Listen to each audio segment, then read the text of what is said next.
Trên đây là viên đá Xi mang mã số 00344, sở hữu tông màu vàng chanh thanh khiết. Viên đá tỏa ra năng lượng tươi mới, trẻ trung và vô cùng tôn da. Hình dáng cánh hoa năm thùy, mềm mại, được mài rũa tinh xảo, tạo hiệu ứng phản chiếu ánh sáng lấp lánh như một đóa hoa đang bừng nở. Và trên đây là thông số chi tiết của viên đá.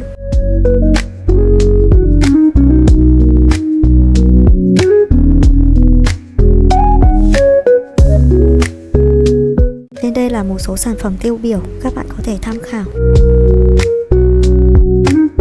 Viên đá đạt độ sạch cao, cho phép ánh sáng đi qua tối đa, tạo nên những tia lửa sắc nét và đầy sức hút. Xi là biểu tượng của sự thịnh vượng và may mắn, giúp khơi thông tài lộc và mang sự tự tin trong công việc.